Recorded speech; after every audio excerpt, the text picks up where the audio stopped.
Tyson Fury officially announces his retirement. Is it for real? Is he still playing with you? I don't know. I'll tell you what though. I think this is just my take. I think Fury was going to fight again, but now the problem with his entrance into the U.S. and all that other stuff, I think probably, and all the negative media attention that this whole MTK thing is getting, I think he probably thought it's probably best to move on with his career, keep a low profile, and kind of be chill. I think it's a shame, really. Because the heavyweight division and boxing loses, one of the most fun fighters in the sport and one of the better characters in the sport as well. But I don't, when he's mentioned, he's kind of alluded to retiring in the past, and I've really sort of never taken it seriously because he seems to always come back, and he seems to have so much left. I mean, let's look at his last performance. I mean, it was such a dominant win over Dillian Whyte. He dominated Dillian Whyte like we've never seen before. I mean, Whyte, prior to that fight, had 2 losses. Both were in competitive fights. One to AJ and one to Povetkin. I mean, Povetkin he was winning easily. In the AJ loss, Whyte was very competitive, and he'd even rocked AJ earlier in that fight. So, to be dominated and knocked out by Tyson Fury was really a statement win for Tyson Fury, regardless on your take on Dillian Whyte. I always felt he was a pretty good heavyweight contender and deserving of a title shot, which he finally got against Fury. But, it's rare to see guys go out on that high of a note, We've seen it before. Obviously, we've seen guys like, Joe Calzaghe retire undefeated. We've seen guys, obviously Floyd Mayweather, and even Lennox Lewis retired after retaining against Vitaly Klitschko. But you sort of the difference with those guys is I feel like you sort of started to see those guys kind of slip, maybe a little bit, Mayweather needed a rematch to beat Maidana. Listen, he beat him, and he's an excellent fighter. For me, he's in the conversation for being the best ever. I probably lean towards that. But Calzaghe also, a little bit of difficulties in the Hopkins fight as well.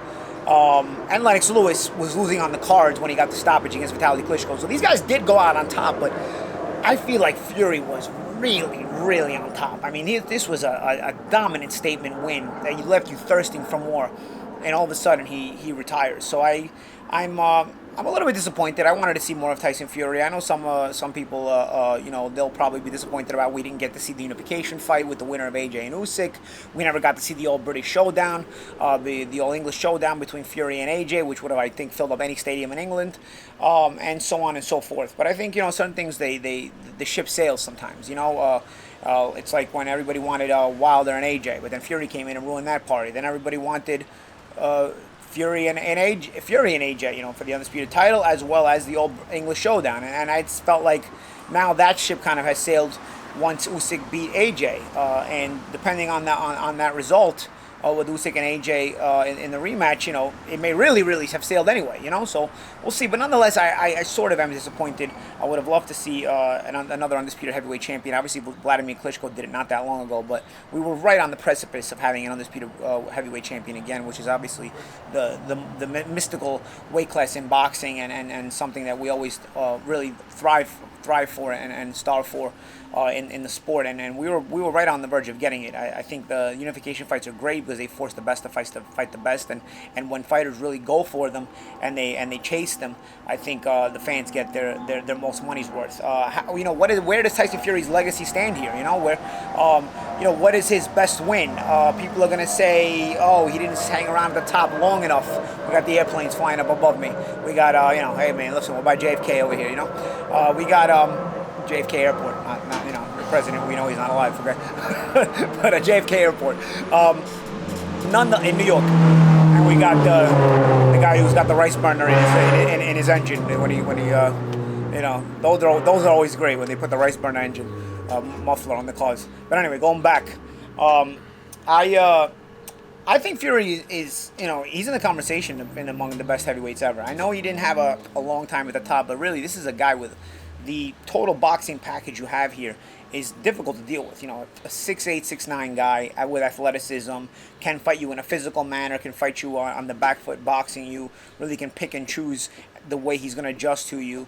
And a guy that big is rarely that athletic. I mean, it's like nothing we've ever seen before, And for that reason, the combination of all those things, I think, makes him difficult to beat for anybody in heavyweight history. I think, somebody would at least have to match up somewhat size-wise against him in order to have a chance. So that would eliminate a lot of the old-time great heavyweights to me, like Muhammad Ali or even Mike Tyson. But I think maybe like Lennox Lewis and Tyson Fury would have been a great fight. That's one where it's like, oh, okay, man, that one I can't really tell you for sure who would win on their best day. But as far as just on Fury's size alone, I think he's probably beats most of the other ex-heavyweights in history. And again, I know that he didn't have a long foundation as far as his time at the top of the heavyweight division because of his problems outside the ring and all this other stuff. But when he got on board, man, I mean, this guy was top level. And let's remember, Emmanuel Stewart always predicted this about him. Emmanuel Stewart always told us that I don't know whose brakes those are or whatever is wrong with that guy's car, but he definitely needs to go to the mechanic. I don't know who's on who to pick as far as Lewis and Fury, but at least I think that's probably your best matchup as far as all-time great heavyweights in history, and the matchup that maybe would have been a foil for Tyson Fury, or Fury would have been a foil for Lewis as well. It would have been certainly a good fight. But as far as the overall body of work, yes, there's guys like Joe Louis who had 25 title defenses. Obviously, we're going way back. There's guys like Vladimir Klitschko who had a reign of over 10 plus years undefeated and dominated the heavyweight division.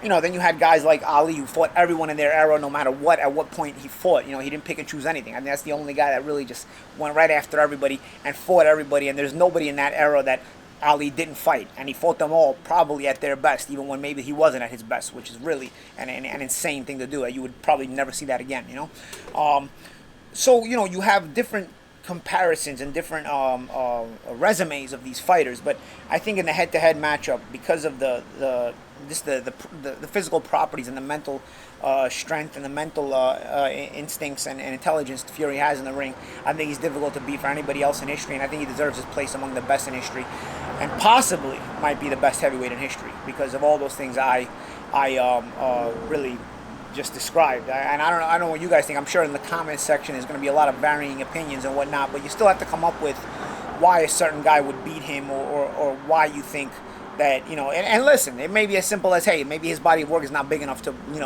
put him ahead of like an Ali. I think Ali did, left his mark much more than Tyson Fury did in the sport. I think years from now, people will still, talk about Muhammad Ali more than Tyson Fury. At the end of the day, it's the greatest of all time for so many reasons. But I think, again, I have a hard time picking any heavyweight in history against Fury. I think Lennox Lewis and Fury might be the one that, like, I can sort of, get stumped out a little bit, and I wonder, who would win that fight. I don't know. You guys are going to probably leave me some comments who you think would win that fight. I know guys are going to mention people like Riddick Bowe, another awesome fighter who in his prime was really tremendous. Holyfield for me was a bit too small, though he'd be in the fight and he'd try his hardest, and he'd make it entertaining. Mike Tyson, sure. The guy Tyson Fury is named after, of course. Mike Tyson's always in the conversation, but I think he's too small. And also Tyson always had a little bit more trouble with bigger guys. This guy's bigger than even those big guys that Mike Tyson fought, So for me, physically, it's a little bit difficult to pick Mike Tyson over Tyson Fury on their best day against one another as well. But again, these are all mythical matchups, fantasy matchups, matchups that really cause debates and cause a controversy as far as, when we debate each other and we talk about it. I can't really get mad at you because, again, fantasy baseball, fantasy football, they're all fantasy, right? At the end of the day, it's not really real as far as, you're never going to get these fights. So, people talk about Mayweather-Leonard or Mayweather-Robinson. You're never going to get those fights. It's just fantasy matchups, right? So there's no right and wrong answer. You can only give your take as to why somebody on their best day will be better than fighter B on his best day. And on anybody's best day, sure, anybody can beat anybody. Let's face it. Me versus Beetlejuice has been debated a whole lot, and that could also come into play. On Beat's best day, I don't know if I got anything for him. On my best day, though, I might stop Beetlejuice. It's a back and forth battle for sure as well. But the Fury vacating the heavyweight title now creates some possible fun matchups. We got some top level contenders at the top of the WBC ranking, so there's a sort of a hit list for one another. The 1 and 2 contenders are Deontay Wilder and Joe Joyce. Listen, bro, that's a fun fight, dude. I'll tell you, man, that's a fun fight with two mega punchers.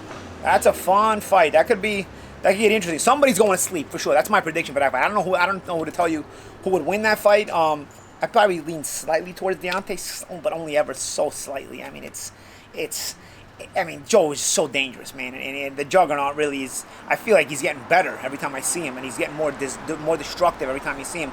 And you still got to question and wonder what Deontay has left after the 3 fights with Fury. I mean, overall, Deontay's body of work and the way he looks on his best day, if Deontay's able to come up with that, I think that he's able to use that length, reach, and make room for that big right hand without letting Joyce get too close to be dangerous. But Joyce could also maybe be a little more hungry, have a little bit more left in the tank, because let's face it again, Tyson just came off the 3 fights with Fury, and they may have taken something out of him.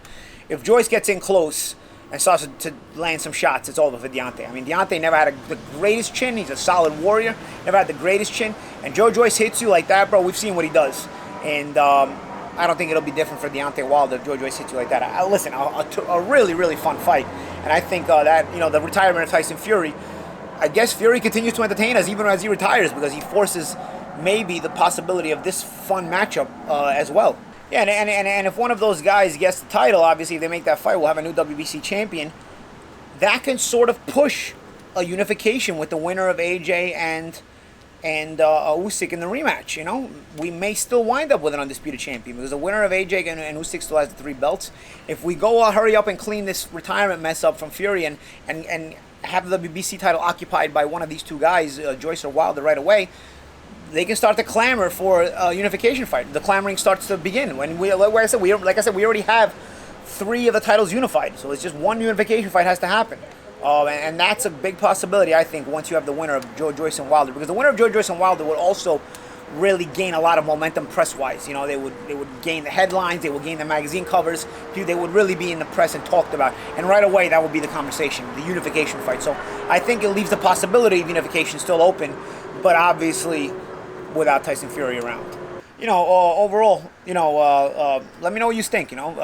Like, comment, subscribe as always, guys, and let me know what you think about this Tyson Fury's retirement, the mark he leaves on the sport. What do you think?